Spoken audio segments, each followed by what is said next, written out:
Hey there guys, what's up? Today we're going to be playing some more MineZ. We're going to be doing the Body Offload dungeon today.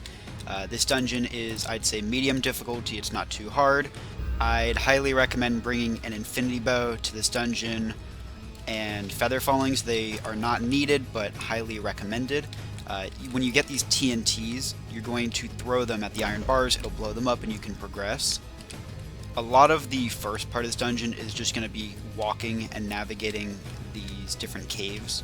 So you'll want to just make your way around. You can do a little bit of exploring.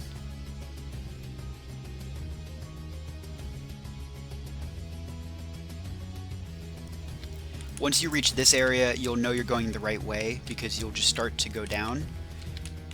These right here are going to pop out zombies. And if you want to avoid taking damage from the zombies, you can actually jump right over here to the safe area. And then you can sit here and kill them. This next area is the main room area. There's going to be 2 sarcophagus filled with zombies. You can just run back to the safe spot if you would like to avoid them. There's 2 different paths that you can access initially. There's this route right here with the skeletons, and then there's this route right here with the TNT and swimming in tunnels. I'd recommend going this route first. When you jump down here, you won't be able to get out, and a bunch of skeletons are going to spawn from these. I'd recommend standing back here and then just taking them slowly as they come so they don't hit you.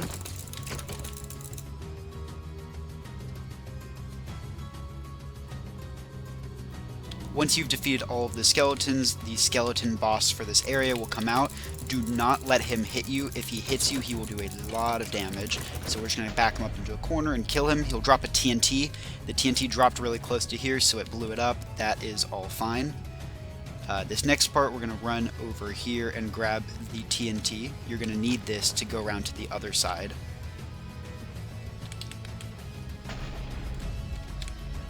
So this is the parkour part of this dungeon. If you have feather fallings or any sort of protection boots, you can put those on. So I got these from Necromancer Tower, so they will hopefully help us not die if we fail. This parkour can be a little bit tricky, but if you've done Necromancer Tower, it is not much more tricky. This dungeon also is not the best optimized, so there are some lag spikes that happen. It just happens every time if you play on certain versions of Minecraft, so there's not much you can do about that. That's also a little bit of a tricky jump. You want to make sure that you're jumping around the grass block, otherwise you will hit it. Now we need to get this TNT over here. In order to do that, we are going to jump into this skull. Once we have it, we will climb back out through where we came. This is a bit of a tricky jump, but it's not too bad. And make sure you don't fail this one or you fall all the way down there.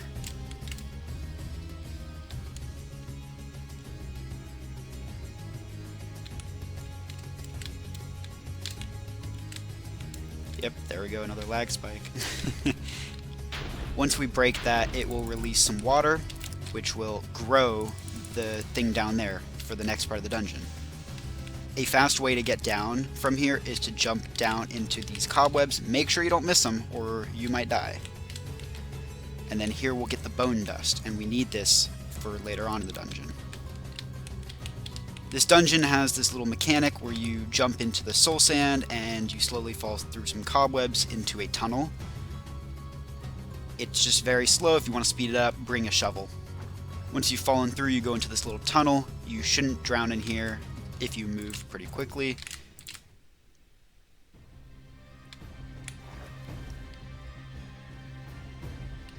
Once we're done with that part, we're going to toss the bone dust over here. This will create little invisible blocks that we can parkour over. If you fall down there, it'll teleport you into a tunnel, which is much longer than the tunnel that we just did. So do not fall in there or you'll actually start to take drowning damage. Next we'll come into here. We're going to sink into the soul sand, and we're going to go into a tunnel to get over there. Once we're in this room, we grab the TNT, throw 1 to open it up, and then we're going to use this TNT to open up the door right here. This is a room with a lot of those sarcophaguses, so we're going to want to grab the TNT, and there's a little bit of a safe spot right here that you can use. Once you've cleared all of the zombies, you're going to take that TNT we grabbed from right there and throw it at this door. This next portion of the dungeon has 4 separate holes. You're going to jump into one hole at a time and go through it to try and find a TNT. Only one of the holes has a TNT, so if you get unlucky, you might have to do this 4 whole times to find that TNT. And I wouldn't recommend walking towards the center there because there's a lot of those sarcophaguses with the zombies in them. One of these holes can have pigmen, so be very careful. Have your snowballs ready just in case. So this one has the pigmen, so we're just going to snowball. We'll kill them real quick. Nothing too bad. If you've got a snowball, it makes them very, very easy. But if you don't, you might have to fight them in close quarters, and you'll just want to make sure that you don't let them hit you. Hole number 2. So this hole did not have any zombies or TNT, so we'll move on to the next hole. Hole number 3. So we've got the TNT in this room, which is perfect. We'll just kill all these zombies.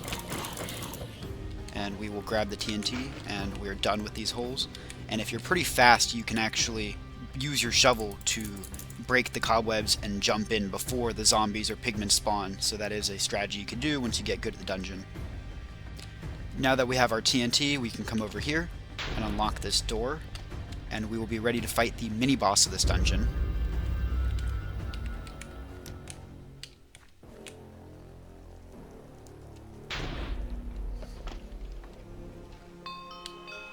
So Balrok is the mini-boss. You're going to want to have a decent smite sword for this. He's going to charge forward, and he'll hit this rock, and when he hits the rock, you will be just wanting to critical hit him out. And then he's going to run around. These are sort of invisible blocks. If you right-click them, they'll just go away. Otherwise, you might get stuck in them. And then you just want to kind of lead him around until, after a couple of seconds, he will pause and get ready to slam into one of these. And then you just go behind it. He hits into it, and you just kind of critical hit him out. And then rinse and repeat. And just don't let him touch you because he does a lot of damage, and he's also invincible in this phase.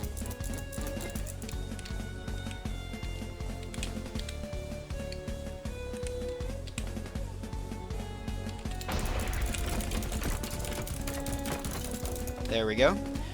We've now killed him, and we get the bone key. So with the bone key, we're going to want to go back to that main room. Now that we're back in this main room, we're going to come over here to this bone area. We'll throw the bone key down, and then this is where you're going to want to have that bow. You're going to shoot these different colored wooden fences. Come through here. There'll be zombies that spawn through here. So for this next part, this is where you'll be burning through a lot of arrows if you don't have an infinity bow. You're going to grab this fire here. You'll get a fire particle trail, and you're going to light these 4 different pedestals up. Before you light up this 4th one, make sure that you plug up one of these holes, preferably that one. And then now that the water's clear, we can start. So the objective for this is that you want to make sure that you're shooting one of these 3 different holes to prevent the water from leaking out into the center. And so there'll be a little bar that pops up, and if the water gets in and completely stops the fire, then you'll have to restart.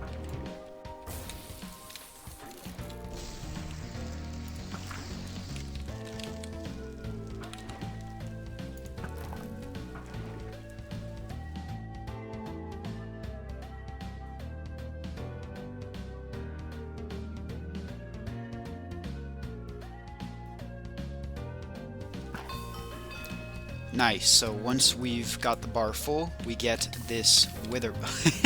don't fall in like that. That's not part of the guide. You'll take this blackened bone key, and we'll go to the boss room of this dungeon. So you're going to want to just do some parkour over these invisible blocks. Make sure you do not fall in. Once you have the blackened bone key, throw that over here to these particles.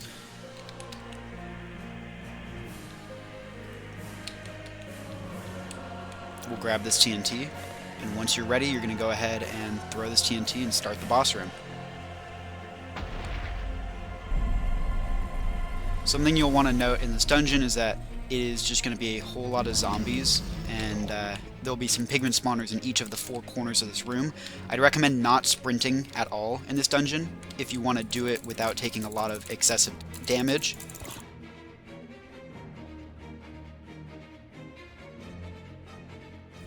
Once you've thinned out all of the zombies, you can go ahead and look around for the skeleton that has fire particles. The guy right over here.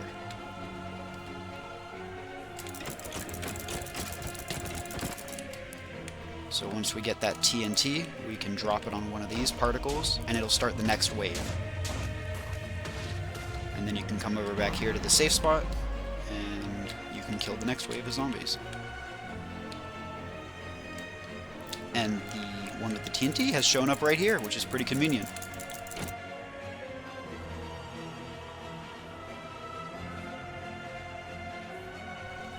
Now there is another way of doing this dungeon, which is just sprinting around with all the pigmen following you and all the zombies, and when the skeletons pop up, you kill them, you get the TNT, and you drop it, and you keep running.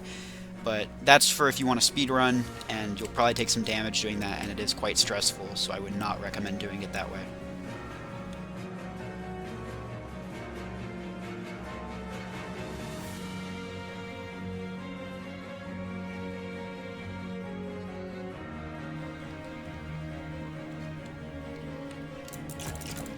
Oh boy. So if you anger the pigmen like that, just throw a snowball. And that is why you don't want to get too close to them. If you do anger them, just pop them. And then throw a grenade. And it'll clear all the little babies. Or you can just clear them by meleeing them. It doesn't really matter.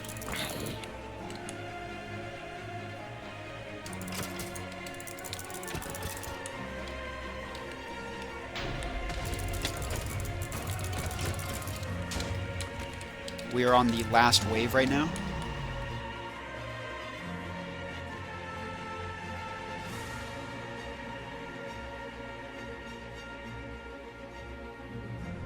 Once we get the last TNT, we can go ahead and grab that and throw it right here to defeat the boss.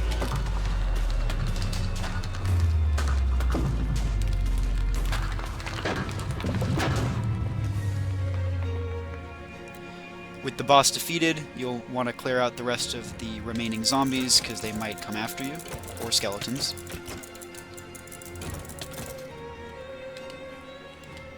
And then just maneuver yourself in between these 2 pigmen areas, otherwise the pigmen could still come after you, which would be very, very dangerous. Even in the loot room, I would recommend not sprinting because they can hear you. And there we go. That is this dungeon. For the reward, we get the Phantom Blade. If you right-click it, you dash forward several blocks at the cost of 15 durability. This is a very, very, very good PvP item. It is disabled in dungeons, so don't think about doing that for PvE uses, but for PvP it is fantastic.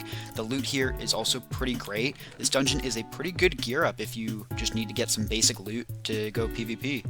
So with that, thank you all very much for joining me, and I'll see y'all later. Bye.